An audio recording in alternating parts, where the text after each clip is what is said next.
De onde vêm as doenças emocionais? Nós vamos falar isso hoje baseado na epigenética. Segundo a epigenética, apenas 1% das doenças são genéticas. Nós não somos escravos da programação da genética, e sim do meio ambiente onde o ser está inserido. Deixa eu me apresentar para você. Eu sou Beth Dantas, sou terapeuta e hoje nós vamos trocar um pouco de ideia sobre isso. Trabalho ajudando pessoas, principalmente pessoas com ansiedade. E é muito importante a gente vir aqui no canal e esclarecer cada vez mais sobre as doenças emocionais. Então, se é no meio ambiente onde nós estamos inseridos que nós adquirimos, os problemas, porque é que os gêmeos univitelinos, que foram colocados em ambientes bem diferentes, nasceram juntos, eram univitelinos, e foram colocados em ambientes diferentes e eles se desenvolviam conforme o ambiente. Exatamente diante dessa descoberta, dessa característica, foi que se entendeu que não é a genética em si que traz as doenças, mas o meio ambiente. Ou seja, o que a pessoa come, o que ela bebe, como vive, os hábitos, mas preste muita atenção na informação que vem agora. Mas somente 3% das doenças, de todas as doenças, vem dessa forma que é como eles vivem, ou seja, do ambiente que a pessoa está inserida. Então agora complicou, não é? Se apenas 1% das pessoas, das doenças, vem da genética, e se apenas 3% das doenças vem do meio onde a pessoa vive, do que ela vê, do que ela pensa, do que ela come, dos hábitos, como ela se alimenta e etc. Então, agora o caldo engrossou, não é? Preste atenção. 96% da grande maioria das doenças, e inclusive o que a gente chama de ansiedade, depressão e etc., vem das causas emocionais. Vem do medo, vem da culpa, vem da raiva em excesso, da tristeza. Então, o medo em excesso, ele deixa de ser proteção e ele começa a gerar químicas que alteram o nosso sangue, que prejudica o nosso corpo. Por quê? Porque você começa a ter vontade de fugir. Na verdade, o medo ele foi feito para nos prevenir de algo, para fazer a gente fugir. O sangue vai para as extremidades para você correr. Mas se isso é feito em excesso, então começa a ter problema. A tristeza é fundamental que a gente sinta, Nós precisamos sentir a tristeza quando ela é natural. Por exemplo, se você perdeu alguém que você ama muito, você tem que ficar triste, é normal. Se você tinha um emprego que você adorava e de repente você foi mandado embora, você fica triste, é normal. Mas ficar eternamente triste, envolvido nessa tristeza sem fim, se fechar ali e nunca mais sair, é problema. Então, a emoção, as emoções, elas também são apenas emoções, como o medo é apenas o medo, a raiva é apenas uma emoção natural, que quando alguém te irrita, você fica pé da vida, e não adianta você dizer, mas eu medito, mas eu sou uma pessoa muito boazinha. Sim, tá, mas se alguém chegar e pegar um filho seu e fizer uma coisa ruim com ele, você pode meditar como for, mas o seu instinto vai reagir naquela hora. Você vai ter raiva, você vai defender, você vai fazer alguma coisa. Por quê? Porque é natural, entende? Então não adianta você dizer, eu não vou sentir tristeza porque agora eu já sou uma pessoa muito equilibrada e tal. O certo é sentir tristeza. Morre alguém que você ama para você ver se você não vai ficar triste. Porém, muitas pessoas ainda conseguem realmente negar essa tristeza. E isso é ruim por quê? Porque vai desenvolver também problemas emocionais. Então veja, tanto o demais positivo como o demais negativo vai fazer com que a pessoa fique com desarmonia. Só que esse negativo e positivo é uma coisa que é só para ilustrar, porque na verdade tudo é natural, entende? Exageros é que desequilibram, né? Então a gente precisa entender que, por exemplo, um trauma, uma coisa acontece de repente, lhe causa um trauma, um estresse e vai também levar você à doença. E leva sim. Você pode assim, viver sua vida tranquila e de repente você é pego de supetão, né? Acontece algo dramático assim de repente e aquilo, você olha para um lado, olha para o outro e não vê solução, você se sente solitário diante daquele problema, diante daquela situação toda, e isso gera o quê? O trauma. Então gera o desequilíbrio emocional.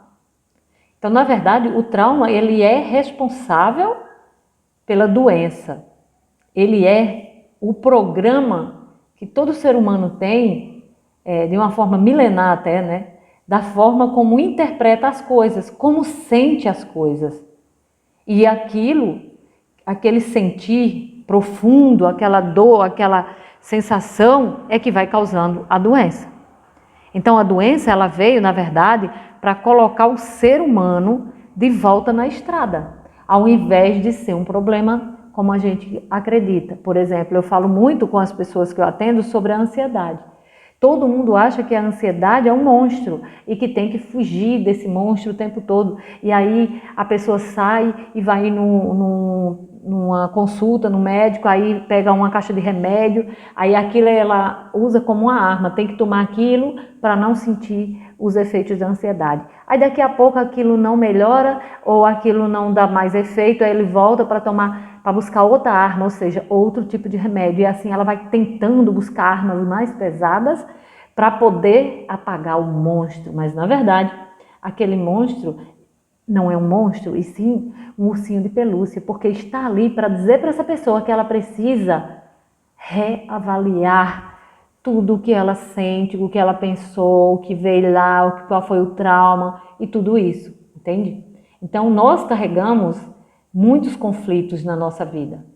E a doença, na verdade, é sinal de que a natureza nos dá para que nós possamos voltar a nos reconectar com nós mesmos de alguma forma. Quando a gente começa a sair da conexão que nós temos com nós mesmos, deixando que a nossa palavra, que a nossa opinião, que a nossa vontade não tenha força nenhuma, ou engolindo aquela vontade de se expressar, buscando uma fuga, como por exemplo no álcool, no cigarro, nas drogas, na prostituição, na mentira, no consumismo exagerado e em várias outras coisas, nós vamos deixando que esses sapos, entre aspas, vá nos engolindo, ou seja, nós vamos cavando o nosso próprio buraco.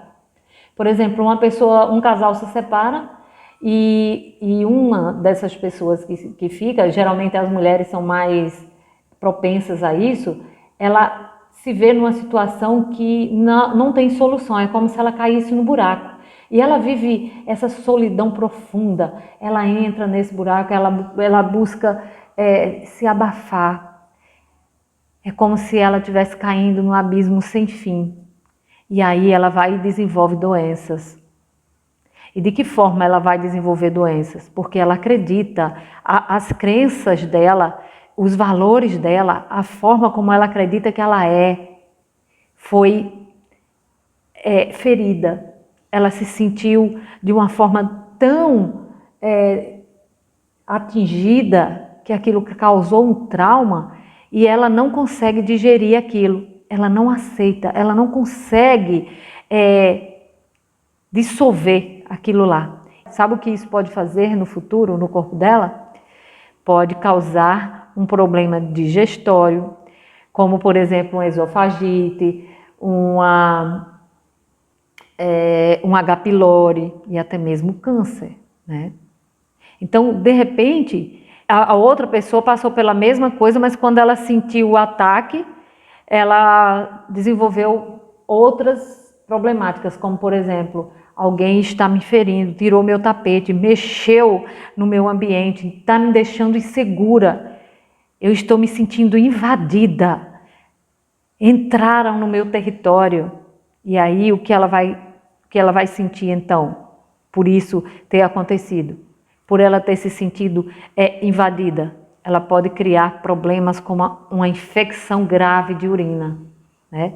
Aquelas infecções urinárias, principalmente para nós mulheres, significa que nós estamos vendo ou sentindo que o nosso território está sendo invadido. Quando a gente não consegue colocar para fora, quando a gente não consegue se sentir protegida, quando a gente não consegue se sentir segura naquele ambiente.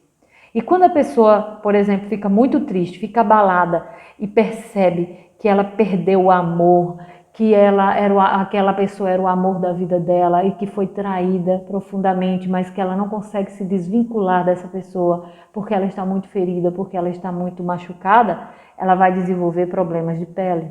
O problema com os ossos, né? Pessoas que têm aí osteoporose, enfraquecimento dos ossos, acontece isso quando ela sente que ela está sendo desvalorizada.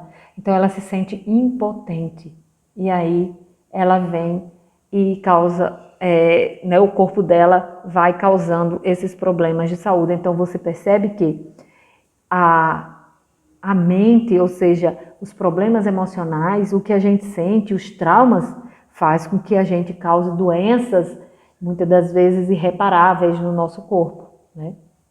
E vários outros. Aqui foi só umas pequenas citações, mas é bem longo, né? Porque a gente sabe que a quantidade de enfermidade do ser humano é cada dia maior, né? Fora os nomes que se falam para coisas que não têm uma resposta dentro da medicina, né? Que são as síndromes idiopáticas, né? Então, dentro da medicina tradicional chinesa, tudo isso tem um nome. Todos os problemas de saúde têm um porquê, tem um motivo, tem uma causa, né? Tem uma síndrome por trás disso. E é por isso que hoje, quando eu faço o atendimento das terapias com as pessoas, é algo que a gente busca mais profundo, fazer anamnese, fazer análise para entender se o problema está apenas em questões de desequilíbrio, de trauma mental, ou se já afetou os órgãos e precisa de um equilíbrio maior, como um acompanhamento na medicina tradicional chinesa, para que essa pessoa venha a liberar. Por exemplo, uma pessoa que aprendeu a ser dura com tudo, a aguentar a porrada da vida e achar que aquilo é normal e que ela é a salvadora da pátria e que o mundo ela tem que carregar nas costas, essa pessoa muitas das vezes nem chora mais. As coisas vão acontecendo e ela tá nem aí, porque ela já aprendeu que ela tem que empurrar tudo para frente e levar a vida da melhor forma possível, fazendo de tudo, sendo forte. E essa pessoa, no fundo, ela está desenvolvendo problemas de saúde sério.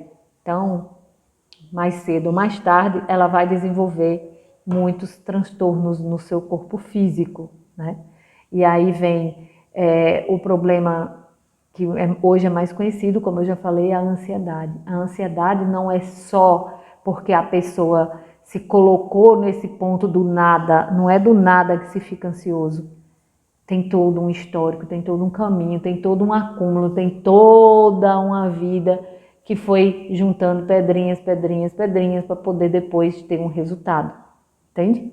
Então, essa era a minha historinha aqui hoje para você sobre de onde vêm as doenças emocionais, né? É do que a gente passa, é da nossa vida, da nossa vivência, dos nossos aprendizados, das pancadas que a gente leva da vida. E não é do nada, tá bom? Não é do nada. E daí vem o caminhar disso, se não cuida, né? Vai virando aí mais problemas como depressão, pânico e tudo mais. Por quê? Porque você começa a afetar os órgãos e os órgãos vai ficando cada vez mais enfraquecidos. Isso tem a ver com a medicina tradicional chinesa. Então, se você não sabe nada de medicina tradicional chinesa, pode até se assustar com o que eu estou falando aqui e achar que eu estou ficando doida, mas isso não é verdade, tá, gente? Então, antes de um exame, por exemplo, apresentar um problema em um órgão como o rim, a medicina tradicional chinesa, através do conhecimento da energia que circula em nosso corpo, já vai prevenir esse acontecimento lá na frente. Então é tudo muito lindo, muito perfeito. E com todas as terapias juntas, né, a terapia hipnossistêmica, a hipnoterapia, o conhecimento da medicina tradicional chinesa e várias outras coisas que hoje eu já consigo juntar, né, para ajudar as pessoas, tem sido uma bênção, porque a gente consegue ver o ser humano de uma forma mais profunda, mais ampla e ajudando a superar os problemas que eles carregam, que o ser humano carrega, tá bom? Aqui abaixo eu vou deixar um link que leva para uma página onde eu estou divulgando aí, né, uma primeira sessão com um desconto de mais de 50%. E se você quiser conhecer, você clica nesse link, tá? E também tem outros links onde você pode me encontrar e conversar comigo caso você queira, tá bom? Eu também peço que, se você ainda não está inscrito aqui no canal, se inscreva, deixe o seu joinha, deixe um comentário também e compartilha com pessoas que você sabe que precisa desse conteúdo. Um grande beijo e até a próxima!